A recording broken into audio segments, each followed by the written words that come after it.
안녕하세요. 손오콘 박성환입니다. 요즘에 건축 음향에 대한 관심이 많이 높아지고 있습니다. 이러한 관심에 비하면 건축 음향에 대한 이해가 너무 부족하다는 생각이 그 주변에서 일어나는 일을 보면 알 수 있거든요.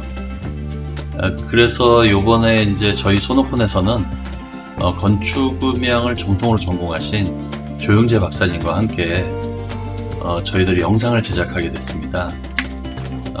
아직 영상 만드는 것이 많이 부족하지만 여러분들이 이해를 좀 해주시고요. 이러한 일을 통해서 많은 도움을 드렸으면 좋겠네요.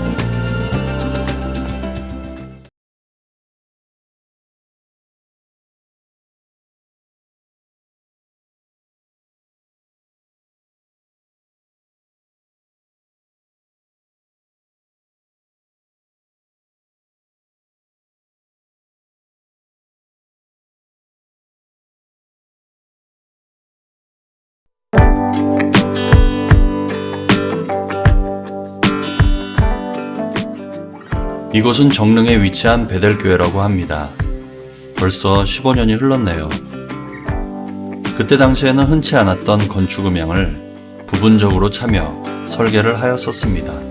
이 설계를 바탕으로 인테리어 업자와 협력하여 시공하였고, 비록 건축 음향이 100% 적용된 것은 아니지만 저희의 설계를 바탕으로 부분적으로 적용을 하여 저희들의 의도와 거의 비슷하게 시공한 장소입니다. 특히 이 장소는 공연 위주의 장소로 만들었으면 하는 목사님의 의도가 담겨있는 장소입니다. 문제는 건축 설계상 좌우에 있는 유리의 환경적인 문제로 인해 반사로 인한 메아리 현상이 생길 수 있어서 조영재 박사님과 협의를 통해 커튼이나 선스크린으로 선택하기로 하였고, 공연상 선스크린 위에 무빙 조명 등을 비추면 좋은 연출을 할 수 있을 것 같다고 하여 선스크린을 설치하게 되었습니다. 선스크린의 진동 흡수를 통해 어느 정도의 흡음을 가능하게 하였고, 조명 연출도 탁월하여 교회에서는 만족하고 좋아하셨습니다.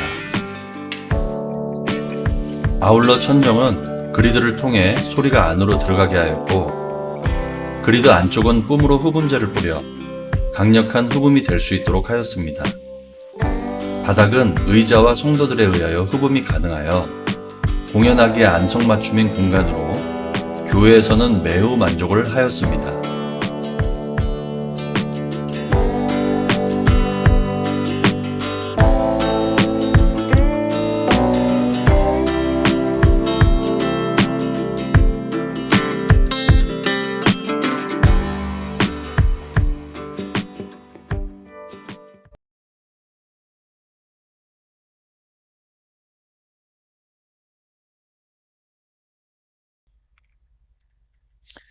교회에서 건축 음향에 관심을 가지게 된 것은 그동안 이것을 무시하고 시공을 했다가 낭패를 본 사례들이 많기 때문입니다.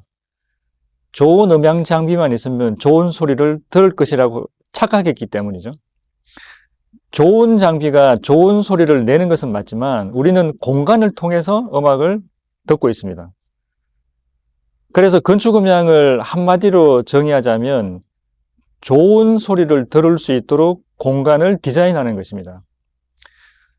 이 건축 음향에는 크게 두 가지로 구분되는데, 예를 들어 클래식 콘서트 같은 경우에는 흡음재를 전혀 사용하지 않고 인테리어 디자인만으로 좋은 소리가 나도록 설계하는 것입니다. 그 반면에 전기 음향을 적극적으로 사용하는 교회 같은 경우에는 인테리어 디자인뿐만 아니라 흡음재를 적절한 장소에 적절한 흡음재를 사용해야 합니다. 음향학자들이 일반적으로 밝히는 견해로서는 건축 음향과 전기 음향의 중요도 비율을 7대3으로 보고 있습니다. 이것은 무슨 말인가 하면, 예를 들어서 우리가 100점짜리 좋은 소리가 있다고 생각을 하면 70점이 건축 음향에 의한 것이고 30점이 음향 장비에 의한 것이라는 거죠. 하지만 우리가 그러면 경비를 드릴 때는 그 반대로 3대7 정도가 됩니다. 혹은 2대8 정도의 경비를 들여서 해결되는 것이 보통입니다.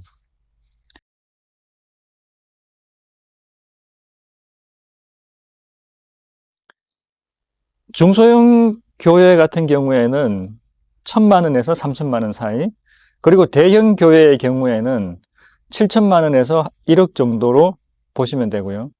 대형 교회의 경우에는 이 컨설팅 비용을 주저없이 사용합니다. 왜냐하면 그동안 낭패본 사례들이 많기 때문에. 하지만 아직도 중소교회의 경우에는 이 사용을 주저하는 경우가 많은데, 제가 지금까지 실질적으로 컨설팅을 해드린 결과로 따져보면 오히려 컨설팅을 받으시면 전체 비용은 줄어듭니다. 왜냐하면 인테리어 비용이 줄기 때문에 그렇습니다. 인테리어를 하시는 분들은 전문성이 없기 때문에 어느 곳에 어떤 흡음재를 설치해야 하는가를 하는 것은 정확하게 잘 모르고 있습니다. 그리고 그렇기 때문에 흡음재를 과하게 사용하는 경향도 있고요. 그래서 컨설팅을 받으시면 그 인테리어 비용이 줄어듭니다. 그래서 전체적인 비용도 줄게 되는 것이죠.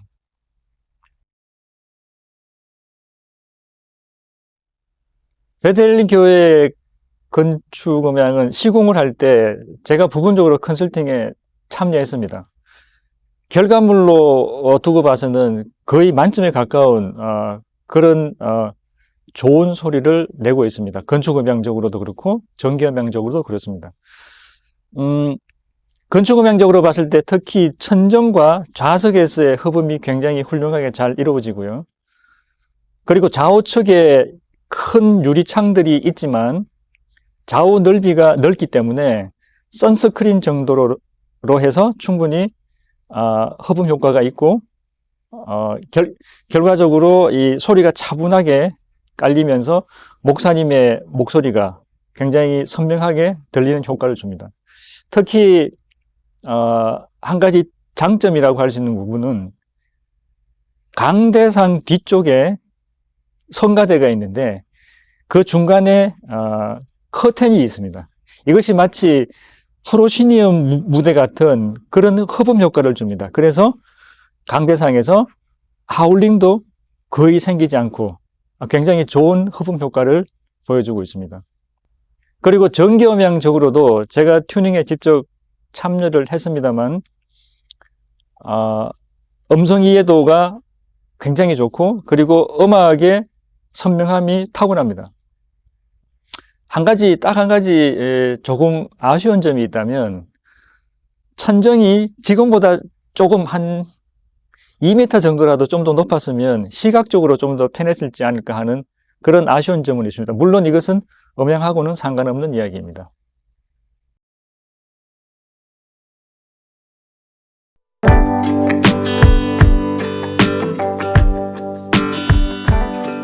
조영재 박사와 함께 베델교회 재튜닝 작업을 하였습니다. 알레니스 아일라이브에서 D라이브로 교체되었기 때문인데요.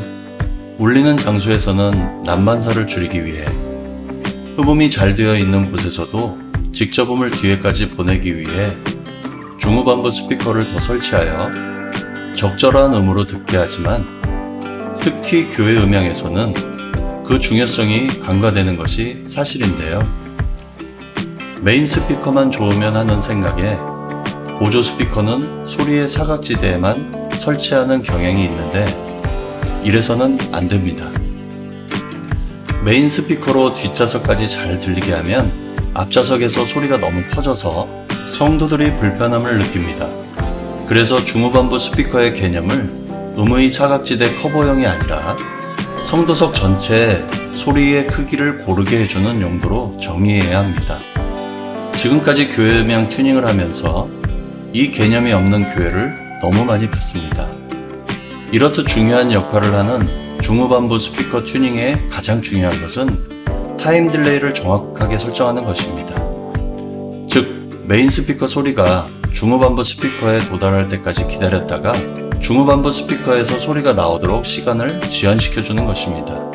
여기에는 음향 튜닝에 대한 깊은 이해와 노하우가 필요합니다. 이러한 부분을 염두하고 튜닝을 하였습니다.